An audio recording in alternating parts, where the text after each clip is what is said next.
저는 그 김해 대동이라는 곳에서 말연구소 K 홀스센터를 운영하면서 말을 연구하고 있는 표정현 권자입니다. 사람의 고통 중에서 배고픔만큼 솔직한 것이 없다고 생각해요. 배고픔 앞에는 윗선이나 가식도 필요가 없고 다른 사상이나 이념이나 신념도 필요 없어요. 오직 그 배고픔은 사람을 굉장히 솔직하게 만들어줘요. 그래서 제 생각에는 공직이나 또는 그 봉사하는 자리에는 다른 사람의 배고픔을 이해하지 못하는 사람이 앉아서는 안 되는 이유가 그러한 이유들이라고 생각을 해요. 그래서 그 배고픔을 이해할 수 있다는 것은 참 많은 의미가 있을 것 같은데, 다른 사람의 삶을 이해할 수 있는 거예요. 그리고 함께 가는 거죠, 어떻게 보면. 그래서 그런 어떤 측면에서 이렇게 보면 다른 사람의 배고픔을 이해한다라는 것은 어떻게 좀 깊이 이야기하면 굉장히 철학적인 것 같아요. 네, 굉장히 철학적인 것 같고, 그 다음에 그런 어떤 그 이해 과정 속에서 더불어 살아가는 의미도 발견할 수 있는 것이고, 거기에서 또 어떤 내 삶의 목적이나 또 어떤 내 삶의 소명까지도 발견할 수 있는 어떤 그런 계기가 된다고 저는 봐요. 제가 그 몽골에 단기 선교를 가셨어요. 거기에 나와 있는 선교사님들을 만나고 이야기를 하는 과정에 물어봤어요. 가장 필요한 것이 무엇이냐 하니까 그때 비자 문제라 했어요.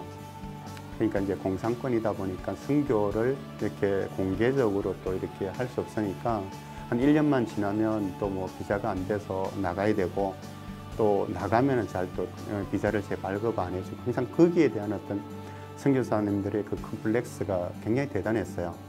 귀국해가지고 어떤 방법으로 제가 도울 수 있을까라고 이렇게 많은 이제 고민들을 하게 됐죠. 그런데 이제 그때 당시에 제가 그 태권도 도장을 운영을 하고 있었어요. 도장을 운영을 하고 있었는데, 몽골에 이제 그 몽골 국가대표팀이 제주도로 시합 겸 전지 훈련을 이렇게 온다라고 이렇게 이제 제가 알게 되었어요. 그래서 그때 이제 몽골 그 태권도 그 대표팀 또는 그 협회의 회장이 그러니까 몽골 그 교통부 장관이 겸직을 하고 있었던 걸로 제가 알고 있습니다. 그때 이제 제주도 올 때 제가 제주도 내려가서 만났죠. 만나서 이제 그 몽골의 어떤 이러이러한 계획들을 가지고 NGO를 설립을 해서 좀 그러니까 지원을 하기를 원한다 하니까 뭐 전폭적으로 도와주시겠다고 그렇게 이야기를 했어요.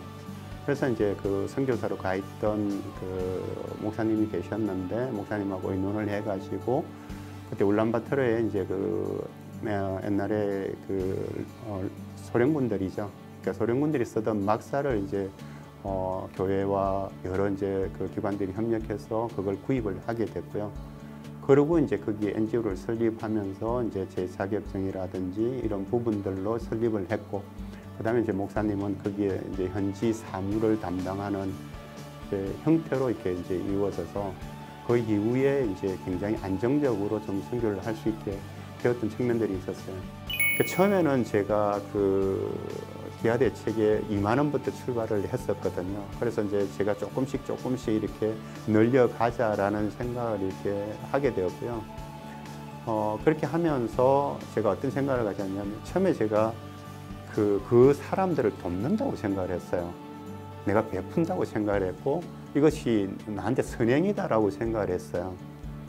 근데 시간이 많이 지나면서 이렇게 제가 생각이 되는 게, 제가 그 사람들한테 드렸던 도움보다 제가 그렇게 드림으로 인해 가지고 내 마음에 어떤 그 들어졌던 생각들, 평안함이라든지 나름대로의 어떤 그런 본에서 즐거움이라든지 또 내 마음 속에 그것들로 인해서 따뜻하게 이렇게 전해져 오는 어떤 마음들, 그 다음에 내가 그나마 하나님 앞에 하나님 말씀에 조금이지만 반응을 한다라는 어떤 그런 위로감, 그러니까 이런 어떤 많은 생각들 속에서 그것이 내 삶의 굉장한 축복이었어요. 그 금액은 뭐 제가 적게 시작을 했지만 그런 걸로 인해서 내 마음이 이렇게 맑아지고 내 마음이 깨끗해지고 내 마음이 따뜻해짐으로 인해서 내 삶이 굉장히 풍요로워지는 거죠. 제가 그 필란트로피 클럽에 가입에 관해서는 제가 단호하게 말씀을 드릴 수 있어요. 우리 정주영 그 본부장님의 강요에 의해서 제가 가입을 했고요. 그다음 우리 정주영 본부장님의 그 감언 이설에 속아서 제가 가입을 했다고 단호히 제가 말씀을 드릴 수 있습니다. 왜냐하면 제가 작년이면 한 22년 정도 되지 않았어요, 그죠? 근데 정말 그 말씀을 실천하고 싶었거든요. 예수님께서 내가 하는 어떤 선한 행위 내지는 선한 행동들을 왼손이 하는 걸 오른손이 모르게 하라, 또는 오른손이 하는 걸 왼손이 모르게 하라 라는 어떤 말씀을 하셨잖아요.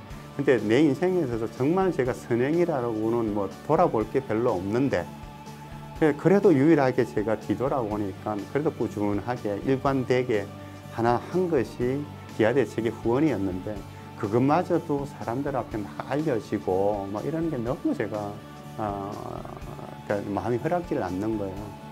그래서 그 부분만큼은 제가 나중에 하나님 앞에 섰을 때, 네가 다른 거는 참 이렇게 내가 칭찬할 게 없는데 이거 하나만은 네가 그래도 참 내가 칭찬해 줄 만하다라는 칭찬을 듣고 싶었던 유일한 거였거든요.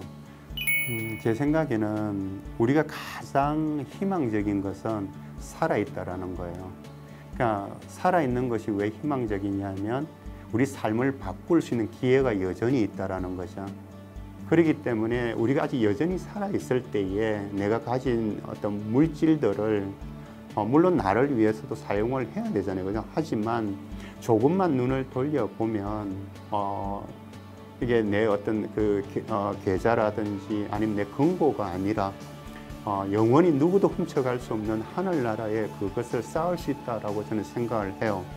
그걸 이제 하늘나라에 쌓게 되면 뭐 그것은 영원히 없어지지 않는 어떤 부분들이고, 또 그렇게 드림으로 인해 가지고 제 마음, 우리가 선행을 하고 나면 찾아오는 마음의 뿌듯함도 있고 넉넉함도 있고 여유로움도 있잖아요.